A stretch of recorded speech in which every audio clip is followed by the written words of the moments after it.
No, I lost the mugs. You lost them in Vegas, didn't you? No, I lost them in Kentucky.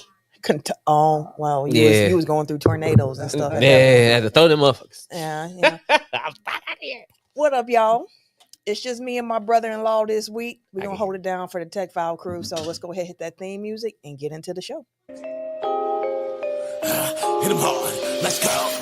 That T-E-C-K. Running back like, where's my replay? Got it all in the mix, no DJs. Said it's hard in the game like E.M. Miscellaneous. Spitting real talk for the entertainment. The podcast stand the game up and they get smacked back down like a WrestleMania. Tell them that better get their nose ready at a home city. You know, get it block even on the low setting. And you know we keep saying, so we never gotta get tight than everybody else. Cause you get ready. Ain't nobody else doing this like I. Better keep them cameras and microphones hot, cause this one's a vibe. Gotta run this race with my tribe.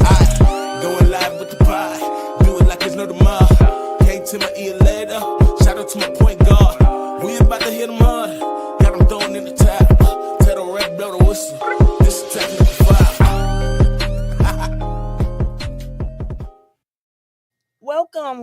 Welcome to episode 393 of Technical File, the sports podcast you never knew you needed. And it's your boy, TIMKINZ, the number 3, a.k.a. Ass Ketchum, a.k.a. Mr. Give It To Me.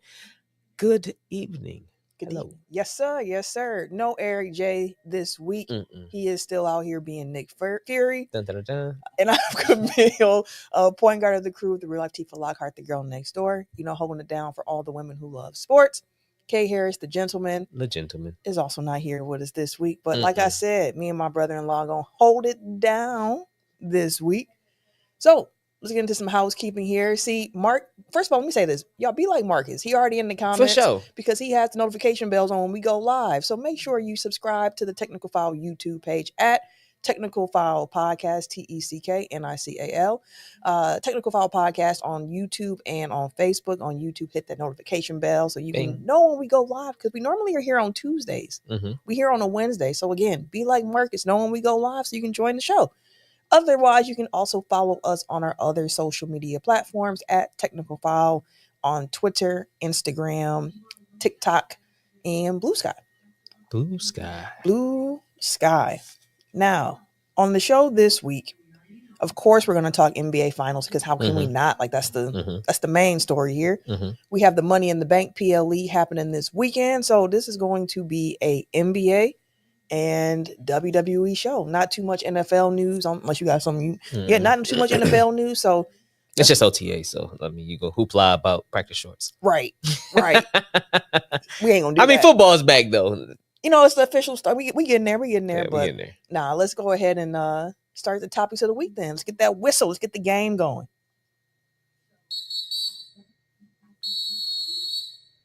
All right. So before we actually talk about the NBA Finals, I just wanted to ask this question. Okay. What has been the biggest surprise to you or your takeaway from the playoffs so far, in your opinion? Because I feel like the 2025 NBA playoffs have just been a little different this year.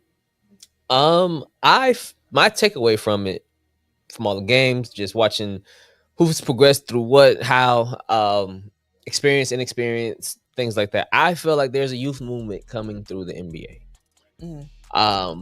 Nuggets last year was 25.5. OKC this year is 24.1. Like, they're recent. I mean, what's this? A 6 different champ now, and most of these teams, even though they're aging, it's gonna be 7 this year. When the Bucks won it, they was one of the youngest teams. Things like that. Like, now I won't say one of the youngest, but more of that cusp. That 26 is around that range where most of the experienced teams, but they're not too old, they're not too young. They're like right there. Like, you think about like the Cavaliers is at 26. You got Boston at 26. Atlanta's at 26. That's the average age for all these teams? For these teams, yeah. Indiana's at 26. Denver's at 26. Dallas at 26. Then you hit like Philly at 27. New York's at 26. Like, a lot of these teams. Do you happen to have what the Bucks was this previous season? 28 at 27.9. And I feel like that went down and after the Lakers trade deadline, because they got okay. So we probably gonna be at the bottom. We'll keep going down, get around 26, and that seems like the money area. But yeah, I feel like because there is a generation of stars that's leaving. Yeah. So you have just getting older too. Right, and they're getting older. So then the dominance of the Curry, or the dominance of LeBron, or the dominance of KD, like, you had those guys who are like, okay, we got to go through one of these cats. At the moment, everybody's kind of jostling now to be that. there's so much parity in the league right now where it's like, okay, Ant and them cold. We're like, okay, we thought it was gonna be Ant and them. No. Here's Shay and OKC real quick. But last year with Luka, them like, oh, they only a piece away. Like there's certain teams and certain players. Knocking mics over. We got a blooper reel. No, but there's certain teams that at one point it was like, okay, we're gonna have to see them no matter what. Mm-hmm. Now it's like, okay, if we see them, it might not still be a problem. what Eric over here talking? I see his last comment here. What he talking about in the comments here? He said, I suspect Giannis will be the oldest Buck next season, Dame notwithstanding. And honestly, that's the way forward for the Milwaukee Bucks. I have been saying that this offseason, like for the Bucks, they got to go forward with Giannis being the oldest Buck, Dame notwithstanding, because we're not expecting to see Dame most of the season. Right. But yeah, I think the youth, and you need that too. Like that's what keeps the league healthy, is having that next influx of talent to come through. Plus that cap. And that cap is going to eat. That CBA is changing. OKC ain't going week 3 right there. They got probably 2 more seasons. They got a few more. I think it's going to shorten the window of dynasties too, with how team building has to go forward. But that was one of my takeaways, was just the importance of depth. Like for so many years, the game plan to get to the playoffs has been you have your stars, right, and you got to cut some role players, but you're only going to play 7 guys, maybe 8. Like it's going to be a shorter rotation. Your top guys are getting more run, and that's what you lean on. The Pacers have shown us, and the Thunder have shown us too, like having depth, having good role players, subscribing to that weak link theory of like there is no one on this court for you to really attack because our weakest link is still decent enough. Right. Outside of, and that I think is like the pathway going forward, which is, I'm gonna switch it to the Bucks real quick, which is why like the pathway I think for the Bucks to get back to contention isn't as hazardous as some people are making it out to be, as long as Giannis stays. Because if you can surround Giannis with some quality role players, young dudes, shooters, defenders, runners, we got to get out in the transition with him. You can build something here, and I think that depth is going to be the pathway going forward for so many NBA teams of putting together a long playoff run too, and being able to play in different ways. Which, when we talk about this finals preview, that's something I'm really interested in seeing. But we got to mention too, Eric had a question for us. He's in the comments, so I'm sure he'll chip in when he feels like it. But he had a question: just can you win with Karl Anthony Towns, or is he fatally flawed? I think you can. I think he's a key call, and he was a key call to this team all season. He was the reason that they got dug out of a couple games. Couple of comebacks, like they was the comeback kids for sure. The cardiac kids was the Pacers and the Knicks. 20-point comebacks was just their thing, and Cat had a lot to do with it, even though he was yelping. Most of the time, he's probably one of the best shooting big men in NBA history. Like Cat, he has his flaws, but a lot of players do. I feel like that he is more so. He's a really good piece to have. Yeah, you can do a lot worse than having Cat on your team and say that we can't win with you on the team. Yeah, it's just the defense is the question with Cat more than anything else, because he's 7 feet of of cone of inconsistent effort at times too. Because we saw like in that Boston series, it was the same game where he's getting ISO'd and he getting cooked by Tatum and Brown, but then the second half. He moving his feet. He's blocking on defense. He's doing what you like. Man, Cat playing some defense out here. He don't normally. I ain't never seen you act like this, Cat. But then he go back to like just having these lapses or the stupid fouls, and you're just like, I don't understand. But Tom Thibodeau was also fired. Wow. So my initial reaction was like, really? Because they've been building something pretty nice in New York whip tips, but checking in with some people who actually watch the Knicks 82 games a year and all that stuff, their complaint about Tom Thibodeau was just that his offense wasn't modern enough. And to your point about how Cat is arguably the greatest shooting big of all time, they were pointing out like Julius Randle took more threes in the playoffs than Cat did. Julius should chuck them motherfuckers up there. But the point is, like, if you have a talent like that, how are you not creating more? Design it to have a more modern flowing offense. So, like, if you're going to have a Karl Anthony Towns and a Jalen Brunson, you have to really dial in on how to maximize that offense. It can't be ISO, and we're just watching, and Cat just kind of get the ball when he get the ball. Like, you got to figure it out. So whoever that next coach of the Knicks happens to be, he is going to have to be able to pull the right offensive levers. And even they were pointing to the fact of like, they saw that starting five with Josh Hart in there with OG and Brunson and Cat and Bridges, like, wasn't working as well. But they played better when it was McBride, Deuce was in the game instead of Hart, because you had the spacing. Like the offense was able to be a bit more lethal. In the comments here, let's see. Woo boy, these eyes. Okay, Eric J. We said that one. Serial Sensei. Could you highlight that one for us, please? He said you can't win with Cat. You can win with Cat. Oh, you can win. He just can't be the number one. I think that's fair. Shells added. Cat cannot be your focal line of defense. He can't, which is how they built around. Like that's where his flaw come in at. Like, but I feel like he's part of that generation. There was a generation of players that came through like, fuck defense, bro. Like, I'll try some, but fuck out of here with that. And I feel like now there's also a lot of younger players that's coming in where like, no, we're finna show you what defense can do. And now you're seeing like, okay, having somebody who at least kind of tries, and you see the difference. It's like, why can't you, even if it's not 4 quarters, give me 3 of them. I'll tell you like this. One thing they also said was like the talking of like, he just isn't talking. He's just back there switching on his own? Yeah, like it was a report that came out afterwards saying like his teammates would be like getting frustrated with him because it's like sometimes he's just not communicating what he's trying to do.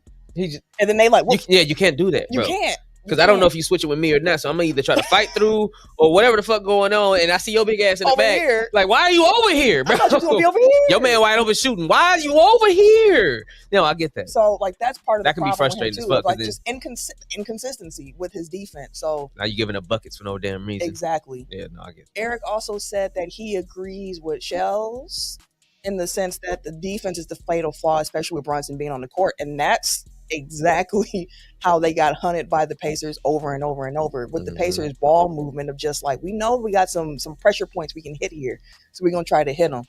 Serial Sensei also added that Tibbs seems like he's great to bring stability, but I don't know if he can get you over the championship hump. He's too stuck in his ways. He runs because he runs them, bro. Like, I get it. Your philosophy is put your best 5 on the floor and do what y'all gonna do for as long as y'all can. That's what I got out of it. I don't know if anybody else feels differently about it, but that's what it seems to me, because anytime he's had a team and a good team with starters, he's always ran his starters 35 to 38 to 42 minutes every game, even games he don't need to. And honestly, sometimes those aren't even the best 5. It's just the ones he trusts the most. That too. It's just the ones that he trusts the most. That's why when we were talking earlier about the matchup between the Knicks and the Pacers, I'm like, nah, Pacers got it. I like, because they've been running nonstop through a buzzsaw. Now you finna go with these guys who want to run? You want to run, okay. All right, a couple more comments is I Am Water, I believe that is. Mm-hmm. Added him and them sassy layups, the AAU generation second gen. And then he also added Pacers will win the finals. Hot take. Nah. Not OKC. Oh, boy. That's a good segue then. That is a great segue. X factors for the NBA finals. To your point, Mr. Water. Mr. Water. What's good, my boy? But to your point, I believe the Indiana Pacers are based off of NASCARs, in essence, kind of like the track shit like that. One of the best ways to slow down a NASCAR is brakes, right?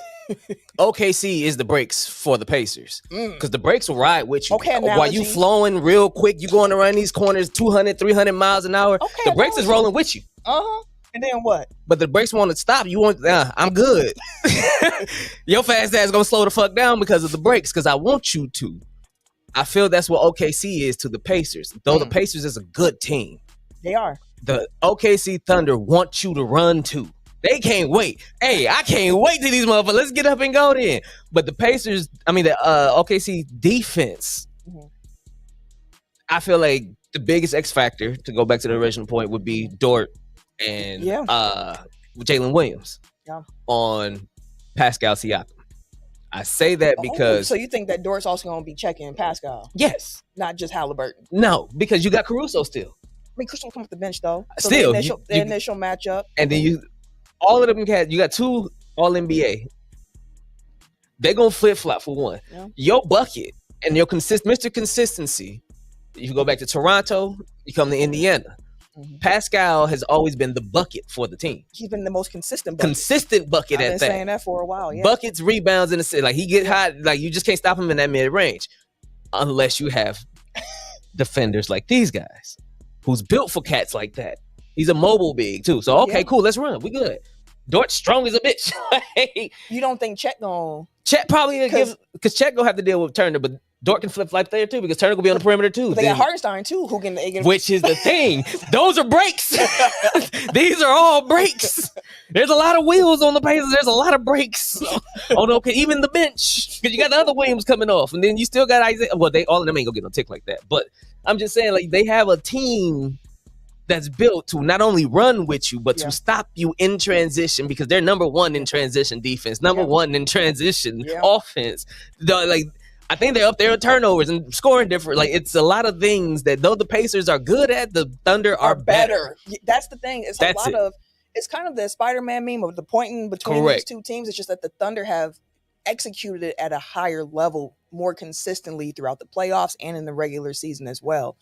And I think your point on the defense is a really good one. Like the torture chamber is a real thing. Yes, it is. They only play. I mean, the regular season matchup between the two, you can't take a whole lot. It's the regular season. Like that part feels like a whole different sport. It's a completely different season now with how they call the games in the playoffs too. But Lou Dort, when defending Tyrese Halliburton only averaged like 12 points a game against the Thunder this year.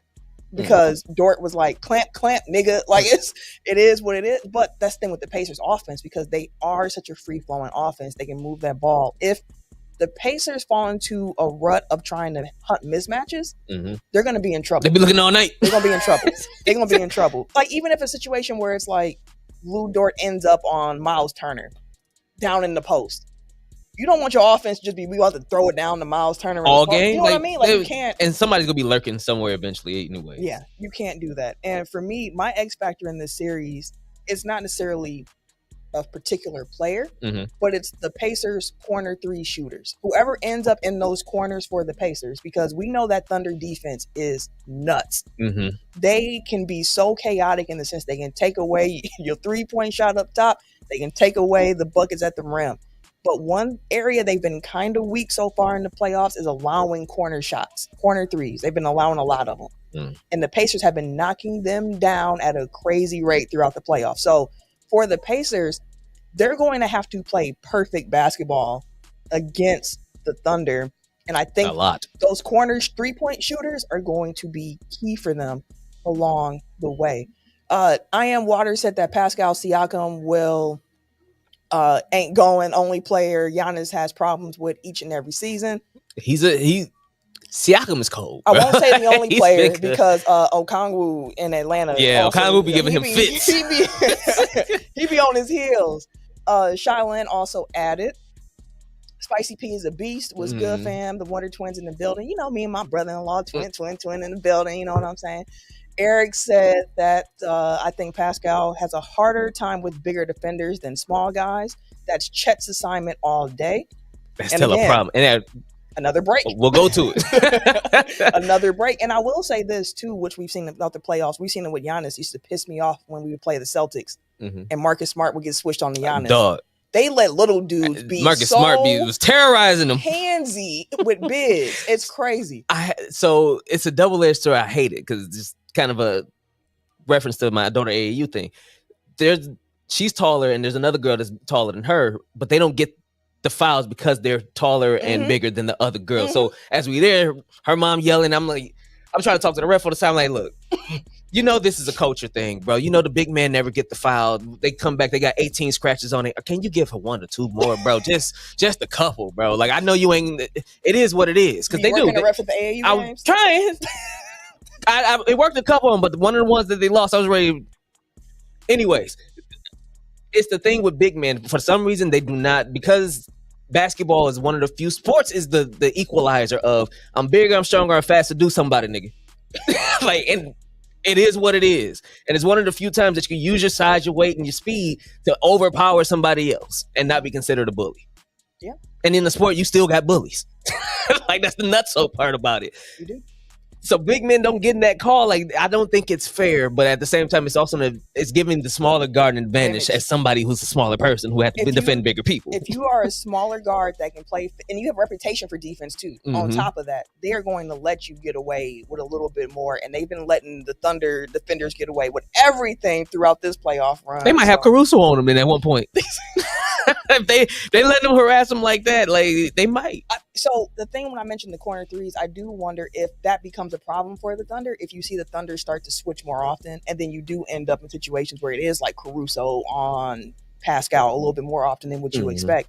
Serial Sensei also added, I'm interested to see how Rick Carlisle game plans and makes adjustment throughout the series. I do too, because one thing about that Knicks series, sorry, Tip, that you lost your job.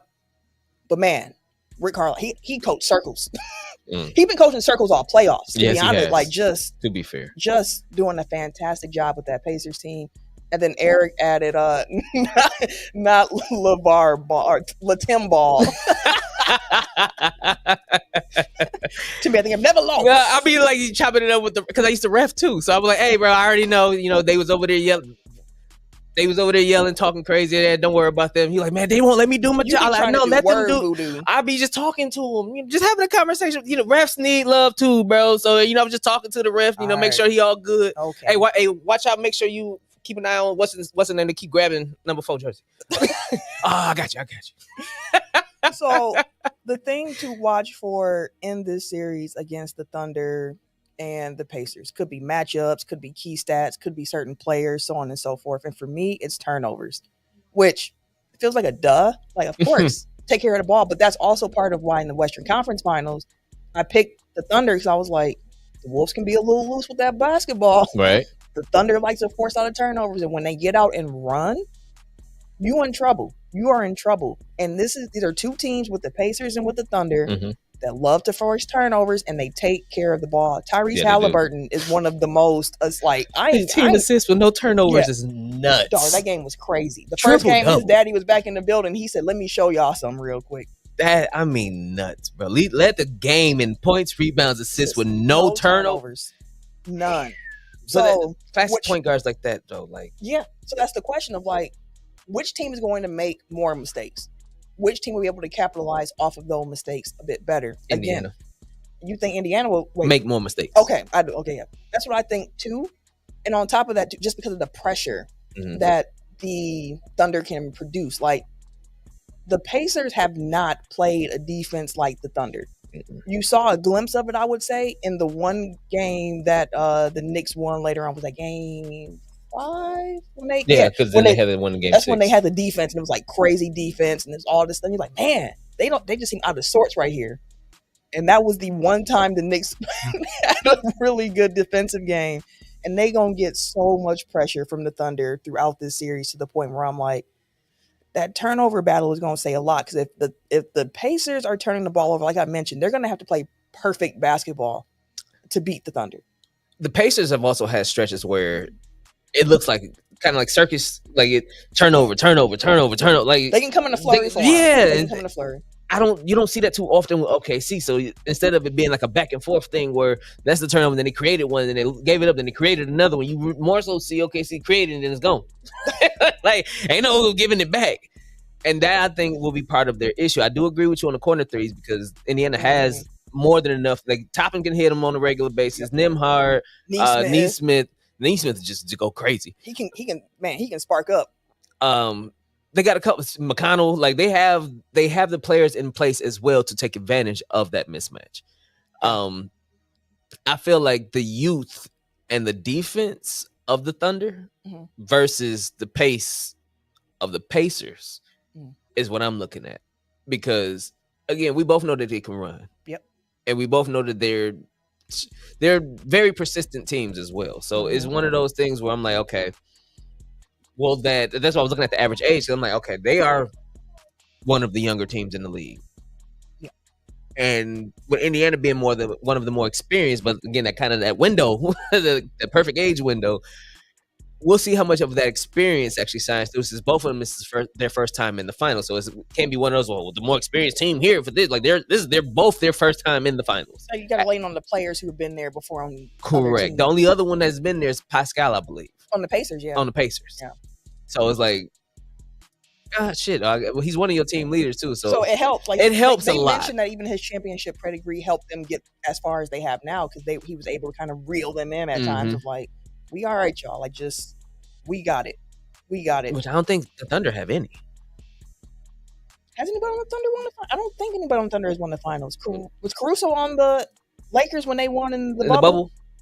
Was Caruso on the Lakers in the bubble? Lakers bubble.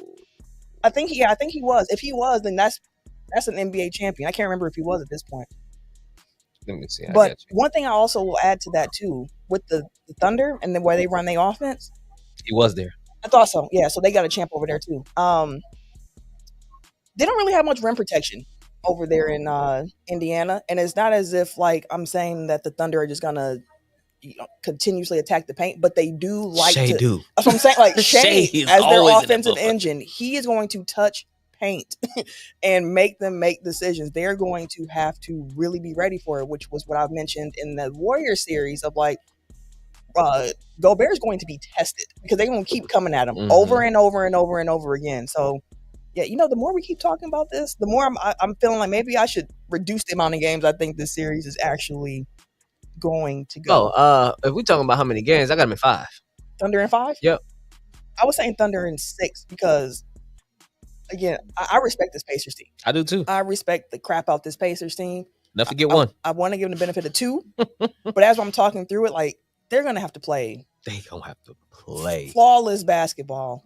I'm gonna change mine to I'm gonna stay Thunder in 6. I think it might be 5 though. I got them at 5. I've seen a few people go Thunder in 4. I mean, I gave them 5 to be respectful, out of respect. Yeah, I'm like y'all they go come from behind on one of these games and be like, yo. Or they go have one of them games where they just can't miss. Yeah. And that's and if they have a game where the Thunder role players can't make their shots, again, like it can turn quick. They got a lot of size, depth. They got shooting. They got defense. They got slashers. They got playmaking. I just don't want to overthink it because I've done that at times during the playoffs. Of like, I know this team has been good, and I think that Thunder Nugget series, that series is the one that made this Thunder team like, okay, I can really see the championship. Like y'all have grown up, Thunder buddies no more. Like y'all are grown Thunder, grown Thunder. Roll of Thunder, hear my cry when it comes to them at this point. Before I move off the NBA, I do want to say 2 things. Okay. One, shout out to the NBA on TNT. It's officially done. We know that they're going to ESPN, but it is not going to be the same as it was on TNT. Someone on Twitter put together a thread of just like, what's your favorite moments from inside the NBA? And that has been my favorite thing on that website because every time I see it, it's a different clip. I have not seen the same clip. Oh, word. There are so many moments from that show that live in my head of just like when Shaq got pushed into that Christmas tree when they was running to the board. That was a big ass fall. Someone had the clip when Charles Barkley was talking about how he don't like small soaps in the hotels because he was washing and it almost got lost. Yikes. And when they come back to the studio, you just see Shaq just like, he can't talk. One of my personal favorite moments was when the Timberwolves won that playing game and they were celebrating like crazy. And when they went back to the studio, the way they clowned the Wolves for that celebration and they put the one shining moment or one golden moment behind this magic moment. Oh, so funny. They was waving towels. That shit kissing a girl. That shit was crazy. Taking jerseys off. That led to the next. It did. So maybe next year they'll be in the championship. I mean, that was the Patrick Beverly still Timberwolves because he was the one on the scores table with his jersey off. And last but not least, also want to point out Adam Silver revealed that the All-Star game was going to be moving to a World versus USA format. I'm for it. Are you? Yeah, he said it when I seen that. He said that I've been paying a lot of attention to the way the NHL did it, and I like the way that they they got the results out of it. So he's gonna kind of try to format a lot of it based on what he saw with how the NHL structures their stuff. I mean, that was cracking. But USA versus the world, I mean, like the world is stacked. So the question I have is, does the world have enough talent to field a full team? Hell yeah. The American team is the question. That's what we have the question for. The world team, you go have the Giannis's, the like they got the top end talent for sure. Yeah, the Shays, the Jokers, the Lucas. But once you get so SGA, because he's Canadian. Yes. You got Luka. Yes. You got Giannis. Yes. You got Wemby. Yes. You got the Joker. Yep. That's the top 5 players in the league. Right. Arguably, yes. And they're all world. Tatum was up there, but he hurt, so he ain't playing. He ain't gonna play. So then Dame was up there, but he hurt, so he ain't playing. But then who else on the world do you have? You got like Pascal Siakam, Sengun, Jamal Murray, the Wagners. Like now you're starting to Porzingis. A lot of bigs. It's a lot of bigs. It's a lot of bigs. That's gonna be a weird team. But the bigs can pass and run. That's the problem with the bigs. All of them can pass and run, and some of them can shoot. And then the USA side, you have, of course, Steph, yep, LeBron, and AD, Kyrie, Cade. Like it's a lot of older, and some of them hurt. Brunson, Cade Cunningham. Give me the young cats. So who we got? We got Cooper Flag. We got Cade Cunningham. Paolo. They do got Paolo. We got Banchero. They got Banchero. I need Evan Mobley, Donovan Mitchell. Yeah. We got some. We got Booker. Book. We still got Halliburton. Tyrese. See, USA. We got some talent. They got some. We got guards. and world got the bigs. The bigs that can shoot and pass and run. Could you imagine a world starting 5 where it's Luka, SGA, Giannis as your 3, and then Wemby is your 4, and Jokic is your 5? Like what? With Sengun coming off the bench to spell motherfucking SGA. Jamal Murray gonna be the only guard on the bench because you know everybody else big. Wemby can shoot. Joker can shoot. They can. Giannis can sometimes, but he got the midi down now. He gonna crash the paint. Joker, they all go get the rebounds. Luka go get the rebounds too. They all 6'9" and up. The whole team. The whole world is big as shit. And we rolling out there with the guards. We should be yelling for the guards. Maybe Embiid will be healthy. I mean, he could be healthy by then. Guards. Depending on him and Paul George to get healthy to play. Guards. That's what we need. Tyrese. See? Maxey. Guards. Yeah. Guards. Yeah. Everywhere. Okay, catching up on some comments before we move out of the NBA. Eric said the Thunders are now the Thunderdogs. Is that what say? Thunderdogs up top. He also added that Thunderclaps. Whoa, sir. Whoa. I saw a video of this older woman and she was dancing, and the comment said she ain't throwing it in the circle, she's throwing it in an oval. No. And it made me laugh so hard because she really was throwing it in an oval. No. Not cosign. It was definitely an oval. Anyways, Eric also said one of his favorite NBA on TNT moments was the All-Star game with LeBron and KD after the Harden trade, when Harden was the last pick on the board. And LeBron had that clipboard to hide him laughing all the way. That's when Charles Barkley was like, "Oh, he healthy now. He healthy now. He got traded. He healthy." Eric also said, God bless Adam Silver. He is trying to sell that damn All-Star game. He's trying his hardest. He's trying. Hey, effort. They can't say he didn't try. Yeah. And then the comments are also saying that it is a very big, heavy lineup for the world. A lot of bigs. Shells at, I'm telling you, that world starting 5 is supersized and crazy. So what's the last? Shells coming after Shaolin said the death lineup. Embiid would be on the world team. He was on the USA Olympic team. He was on the Olympic teams because he committed to the US. So he would play for them. He could have been. He could have been. Could be anywhere in the world. Did you see the Thompson twins? They're trying to play for Jamaica. I believe it. So I believe it. Hey, I'm in Thompson world team. They're the guards. They can't shoot, but you're gonna have some. Them boys is forwards. They ain't no damn guards. Them some forwards. They both about 6'8", 6'9" apiece. No, they ain't that big. They're like 6'6". Let's 6'7". find out. Thompson twins. I'm telling you. But yeah, they're gonna try to play for Jamaica. So add them to the world, counting it up. 6'7". Yeah, about 6'7". Yeah, that sounds about right. So that should be interesting. But Adam Silver trying everything he can. It's going to be on the players to want to play hard. Maybe the world will force them into it, but they won't have to want to play hard. I do think the international dudes will take it a lot more seriously off top. Mm-hmm. So we'll see.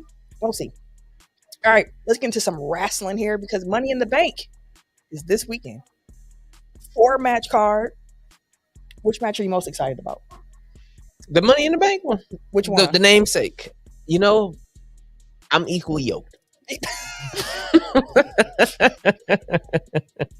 Because I'm like I said, I've always been a fan of the Money in the Bank match. Yeah. Like I just hated that they made it on pay-per-view because then it kind of watered it down. But it was cool to see that at WrestleMania. So either match, no matter what year, no matter when it's been, like I've always just been invested in both matches just because I enjoy the surprise. Sometimes it's a surprise, most of the time it's a surprise. Mm-hmm. Sometimes it's just kind of written like, okay, no, we know Brock Lesnar in here. Okay, we know he gonna win it. What the fuck? Like, we know Brock is gonna win this bitch. But yeah, no, I would enjoy both of them because both parties have people who I'm like, all right, the only one that's standing out right now is like, Seth Rollins in the men's one. But other than that, like you still got, if they wanted to go a direction, you still got the Andrade, which that's not gonna happen. See, that's right, but you got Solo, which possible. I'm more excited for the women's Money in the Bank match because I feel like that one's more open than the men's. Well, like I said, I can agree with you on that because if after Seth, then you got I think Solos, Andrade, El Grande, Americano, who I kind of want to vote for. And I kind of want to do LA Knight. LA Knight. Like, for me, it's either LA Knight or Seth Rollins. Yeah. Who's going to win? But let's just talk about it. The men's Money in the Bank match. Mm-hmm. Solo Sikoa versus LA Knight versus Seth Rollins versus Penta versus Andrade versus El Grande Americano. Now, they got some guys who are going to put on a good match. I tell you that. Yes, they do. But when it comes to picking a winner for the match, I feel like it's between Seth or LA Knight. Shell said El Grande Americano. I want to fight, man. I'm so sick of this. No, that's my boy. Leave him alone. Yeah, he'll fight you too. And it's crazy is that he's fighting twice on Saturday because he's in the AAA as Chad Gable. Yeah. And then he's going to come back as El Grande Americano. Bro, listen, my boy Chad going crazy. If they give him the Money in the Bank briefcase, I'd been mad that I didn't vote for him for this one time because I've been taking L's. You have. But that's my guy. So you're going to pick El Grande? Is that going to be your official pick? No, I got ... in the doc. I said it's Seth, but I want to vote for this man. So your official prediction is Seth Rollins? Yes. Okay. Shaolin said that Penta is going to steal the show. He's not winning it, but yeah, absolutely agree. He's a possibility too, because like they've been pushing him. Miro had to hit the motherfucker. Melo. Mm-hmm. He's very excited, and they've been pushing him, and I can see possibly that'd be like a shocker. Like even if they let him win it and he didn't win the belt, I can see it being like let's do something different with the briefcase real quick this year. I mean, he can hold it for a whole year too, so it don't got to come now. It can come later. But I'm going with Seth Rollins as my official pick. Eric had Rollins and Foe, and Ken also had Seth Rollins as his prediction in this particular match. Shell's added, I think Punk is going to ruin it for Seth. He could, but keep in mind too that Seth's gonna have his goonies out there. Yeah, he got a squad. He got some muscle. He got a squad. He got some muscle around him. All right, women's match. Oh, by the way, for y'all in the comments, y'all give us your predictions as well. Who y'all got in the men's Money in the Bank match? Mm-hmm. As for the women's side of things, they have Julia versus Roxanne Perez versus Rhea Ripley versus Alexa Bliss versus Naomi versus Stephanie Valkyrie. I got Valkyrie. So does Ken. Eric's going with Rhea. And I'm going to go off the wall. And I'm actually going to go with Naomi. Again, I feel like this is a very wide open Money in the Bank. I feel like Naomi's character has been fantastic since she's moved to this caution thing, this little stalker angle that she got going at her on. parents' crib. That was crazy. Also, the wheelchair comment, I was like, yo, you are going too far, Naomi. Her social media has been crazy. I just want to see Naomi get something because she's also kind of hinted towards the fact that she's not going to be around too much longer. She's trying to have a kid. Yeah, so I would like to see Naomi get that one. I mean, shit, you still got Alexa Bliss in there too. Yeah. Like Roxanne Perez has been doing her thing, but I don't think it'll be Roxanne. The shit, it could be. It could be like That's with the women. They really cool anybody. with just like mixing shit up, and the women's division is becoming crazy heavy again, where they go be the ones main eventing the shows again because that division is stacked. It is stacked now, especially with Vakir coming up. And you think that she gonna get the briefcase immediately? I can see it. They made her drop her belt in NXT and immediately called her up to Raw. Yeah, and a shocking immediately called her to Raw. I think they said she's just that cold. Bro. I mean, she is. But do you think they give it to her that quick? They've had some different surprises and stuff that. They have. So I can see her coming in there and pulling up and like, oh, this is who. Okay. As a welcome here, and then you got a year to build her. Yeah, because you can keep it for a year. Hell, Tiff didn't even keep it for a full year. Shoot, it felt like it. she had 3 different bedazzled briefcases over her. No, it wasn't that many, but you know what I mean. Shaolin got Seth and Rhea Ripley as his predictions here. Eric added that he can already... Where'd it go? Mommy in the Bank. Oh, see Mommy in the Bank merch. Ooh, that would be nice. Has a nice ring to it. That would be nice. Shell's prediction. He has, for the women... Oh, he's going with Stephanie Valkyra as well. Mm-hmm. I'm not mad at that. Shaolin added... giving the belt to Stephanie allows her to defend it in AAA as well. That is true. And then Shell said for the men's side of things, she's going with LA Knight. Yeah, I could see it because when he mentioned he's lost 3 of these, and I was like, And we thought he was going to get it. I thought he was going to get it the second year. Yeah. And I could. Do I want to change my prediction to LA Knight? That's one, but I'm LA Knight or Seth Rollins. Really? No, I'm going to keep it set. I'll keep it set. Who wins the WWE's Women's Intercontinental Championship match between Lyra Valkyria and Becky Lynch? You the only one. Y'all went with my girl Becky. You know I love Becky. Yeah. But I think for Lyra's development and character that she would win this and allow Becky to kind of move on to whatever's going to be popping next. And SummerSlam is going to be next. So either she go into SummerSlam as the Intercontinental Champion or she goes in and can have a bigger feud, so to speak, if she needs to, or they want to put her in the main event type, because SummerSlam is the next big joint. So, they're going to stack that mug too. I'll say this. I think that this feud with Becky has made me appreciate Lyra a lot more. She's good. On the mic, she's gotten sharper. Like, I'm like, you're making me into a fan, ma'am. You're making me into a fan. But I also thought that she was going to lose to Becky the last time. But when she retained, I was like, oh. I think I had Lyra too, didn't I? I can't remember who you had that one. But I thought at that point Becky was going to win. She didn't. But now I think she does this time for real. For real this time. As we mentioned, Tim is the only one going with Lyra. The rest of us are going with Big Time Bex, the man. Shell's also going with Lyra Valkyria in that match. And the final match of the card here, the tag team match, Cody Rhodes and Jey Uso versus Logan Paul and John Cena. The rumor mill is saying that it was supposed to be John Cena and Travis Scott. We know why they ain't. But apparently Travis Scott stopped coming to wrestling class. This nigga, he stopped showing up to train, apparently.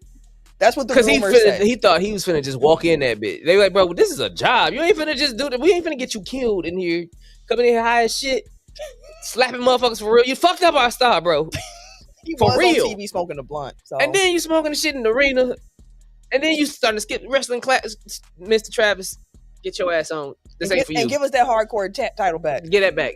This ain't for you, my boy. I enjoyed you while I was here. Farewell and good riddance.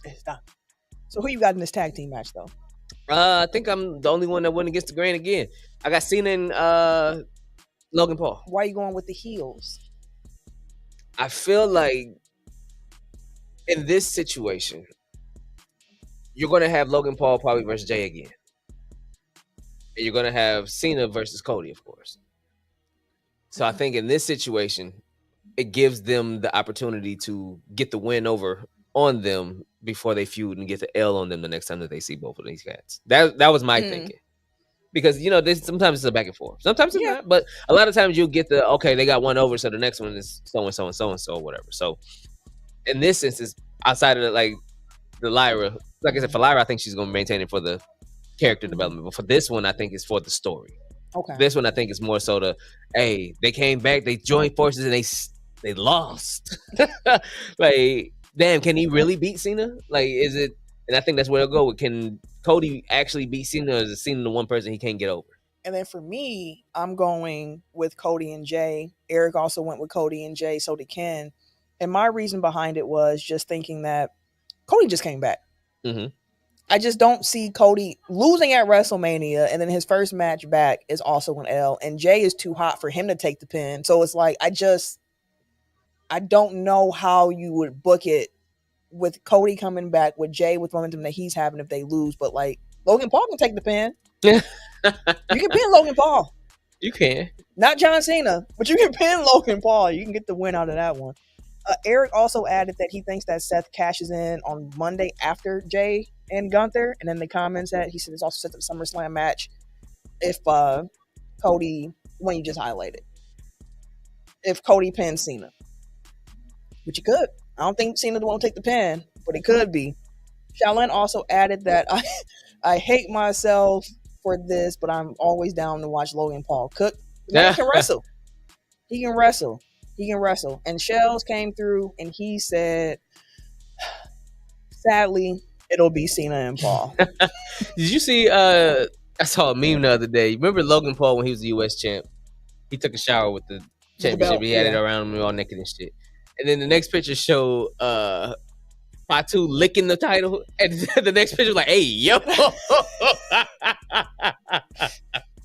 I was like, damn, he did do that shit. I'll say this too, because one thing that has happened since we've been last here, R-Truth was let go. Dog, sucks. Surprise. Apparently, WWE was muting the audience, chanting that they won Truth. They were telling talent they couldn't wear R-Truth shirts. And I also read that this was kind of known that his contract wasn't going to be renewed. And that's why John Cena wanted to have the title match against Truth. Of course, Cena's in it, though. Hey, back like I never left. Like, what you mean? Tell me everything. How shocked were you when you saw that Truth got let go? I was shocked. I was like, damn, like, bro, he was just on SmackDown. He was just in the title picture. Like, that was last. I was like, he just had a match, but that was his match on his way out the door. And crazy, you lose on your way out. R-Truth was the oldest wrestler on the WWE roster. I think it was like 52. It was something like that. So when I saw that Rey Mysterio was 50, it blew my mind. But shit, Roman like 47, 45, 46, somewhere in there. But yeah, I was shocked to see that Truth got let go. I've said the day that Truth is no longer on WWE program was going to be weird, and I never thought it would come not on his timeline. Like, one thing you can say, like, even Carlito being let go, but he came back this run that he just had. So, like, guys can always come back. But man, it sucks that Truth ain't there no more. Like, sticker shock for sure. Like, and it was sad because I really was hoping it would have been they let him beat Cena to give him his quick swan song of the title, and then like lose it on Monday. I'm sure nobody would have been surprised. You know what I mean? Like, but no, it does suck because Truth be he's one of the funniest people too. Like on the like, he be cracking them up too. Man, he be cracking them up. I ain't never seen you before. Yo, husky child. Right, like he husky. Boy, you husky. Come on in the ring, husky. No, this was just on Friday. He was the 24/7 champion like 50 times. He was gone. He really made he that was thing. So funny. Him as a 24/7 champ or Crash Holly as hardcore.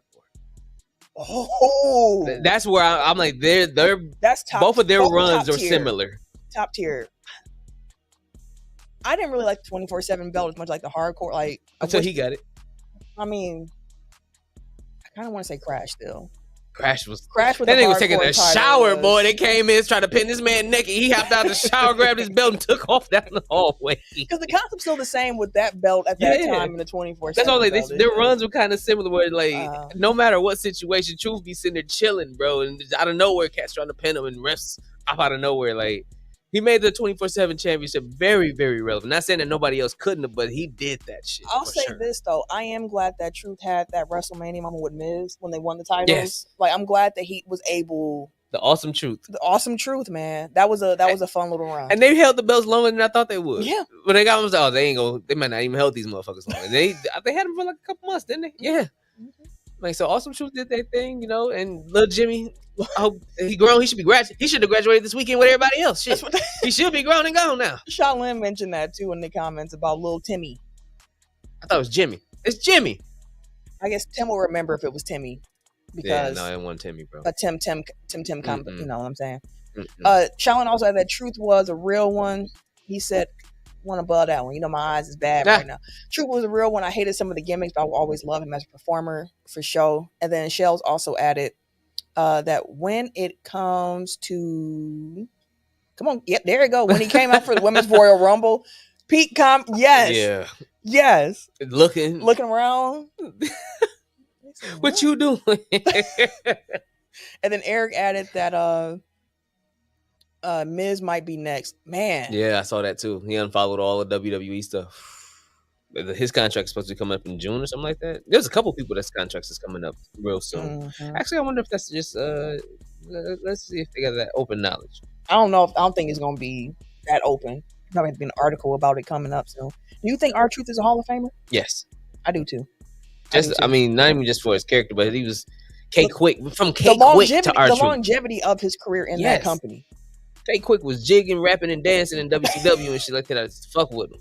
I used to have a K-Quick little picture up in my room too. I had a WWE wall above my computer. Mm-hmm. I had my mom print them off at work because remember that's when all the superstars had their own little website. Mm-hmm. I got a contract thing per Fightful. Okay. For upcoming, it's a non-really. Oh well, shit. They all been released so far. Let's see. All of these: Cora Jade, Danny Palmer, Oral Mensah, Eddie Thorpe, Shayna Baszler, Braun Strowman, Katana Chance, Katie Carter, Dakota Kai. All of these was August 2025. Karrion Kross is summer 2025. The Miz is 2025. Dragon Lee is 25. Nick Khan through 26. Bayley's 26. Corey Graves 27. Then they got now it's the back end. Rusev, Gable, Garza. Rusev just got okay. He's 27 too, but they all 2027. But nothing this year. No more this year outside of the Miz and Dragon Lee. So something to keep an eye on. And Karrion Kross. Them three. Also, Metro Boomin mentioned on Twitter that he would like to create WWE theme songs, and I said, please do so, Metro, because Def Rebel has not been it again. What makes a theme song good is that the moment it begins, you know who's coming out. Mm-hmm. It is too often that I'm sitting here like I need to see the graphics, and I'm like, who music is this? Especially during the Rumble, that's when I really realized of like, man, these theme songs suck. So let me ask you this: which wrestlers do you think should be first up for some Metro theme songs? Well, I saw him talking about Jacob because that's what kind of got him going. He was like, hey, you need me to remix it? You know, I'll make you a theme song myself because I love the character. I'm like, dog, that's dope. That would go crazy. I also saw, I think it was Bronson Reed who actually tweeted at Metro. He's just like, please. Help. Just please. Help. Help me, please. Who else could use another? Fatu also tweeted him too and said, mix with some hyphy in it. Yada what I mean? And then Metro said, say less, I'm on it. Some hyphy in it. It's crazy. Who else could use it? I feel like Braun Breaker could use a little bit of help. Ken said, but I think for a Metro beat too, you got to kind of have a character that can fit with a Metro beat. You know what I mean? Damian Priest. Priest could, yeah. He could benefit. Ken says Street Profits. Faux show. Absolutely. Street Profits need a Metro beat. They need it. Shit, New Day probably try to hop on that because they're heels right now. I don't like their current. They probably should hop on it then. I don't like it for the heel run. I don't like any women wrestle because I feel like Bianca's theme is good. You know, if he do a beat for her, I don't think she need a new. I fuck with her. I do too. I don't think she need a new theme. Jade's theme is cold. Maybe Naomi possibly. Do another twist on the glow. But yeah, Naomi for sure. They need to. Triple H, if you have not already called Metro to get this ball rolling. They had a tweet. I saw that, but I couldn't find it on Triple H's real page. Because I seen them. I saw that picture when it was like, Triple H said, but then I went to Triple H's page and I did not see it. I thought it was a video of them shaking hands. I went to the page. Okay. I did not see it. Fair enough. Eric said that Jacob got one of the best Def Rebel themes. That's not a high bar to clear. He also said Prophets in New Day and Naomi. So yeah, some of the ones that we've already mentioned too, but they better get Metro on it. Yeah, it's not. Yeah, like you said, nothing yet. See, the internet just trying to get you excited. Yeah, they do. But yeah, I also think it could be funny too if he did someone like a LA Night. Yeah, Like, you know what I mean? Just do something a That'd be little different that's not as expected. You know what I mean? But something to also keep an eye on if we get some new themes for some of these wrestlers. That's all we had on the show for this week, y'all. That's it. That's all. We in and we out under an hour. And thank God, because I need to go lay down.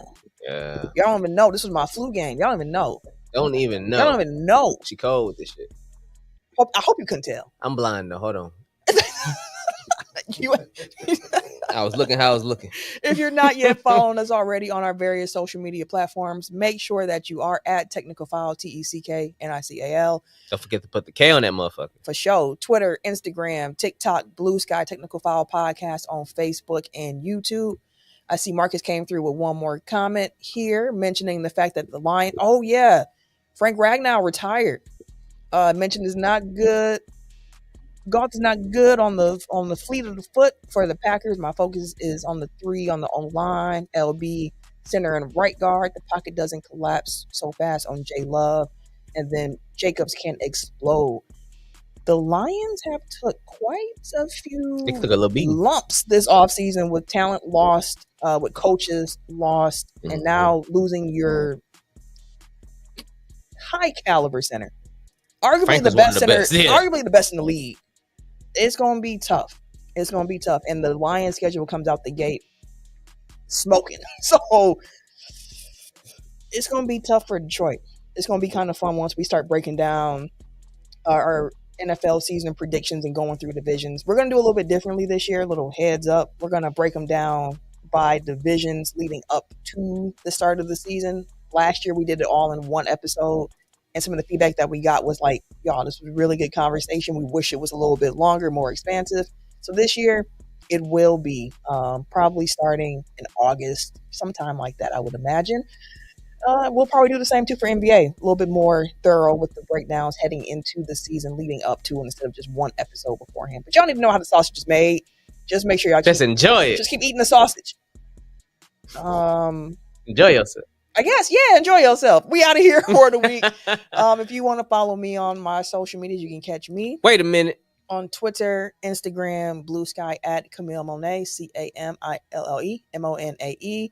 The Eric J, you can find him on Blue Sky at the Eric J2. On Twitter at Flux Burner. K Harris the Gentleman on Instagram. K Harris 216 everywhere else. And what about you, sir? And it's your boy, TIMKINZ, the number 3, aka As Ketchum, aka Mr. Give It To Me. We out. Peace out, y'all. And Eric, you was wild for Thunderclaps, by the way. I think that's the title. Tech file. Yeah, Thunderclaps. Let's just play that music. Hit him hard, let's go. Red TECK, running back like where's my replay? Got it all in the mix, no DJs. Said it's hard in the game like damn, miscellaneous. Spitting real talk for the entertainment. All the pods try to the game up, but they get smacked back down like a WrestleMania. Tell them a little bit because they know sweaty in the home city. You know, get it block, even on the low setting. And you know what you say, so we never gotta get telling everybody else that you get ready. Ain't nobody else doing this like I. Better keep them cameras and microphones hot, cause this one's a vibe. Gotta run this race with my tribe. Going live with the pie. Do it like it's no tomorrow. Came to my ear later. Shout out to my point guard. We about to hit him hard. Got him throwing in the tap. Tell the red blow the whistle. This is Technical File. Mama.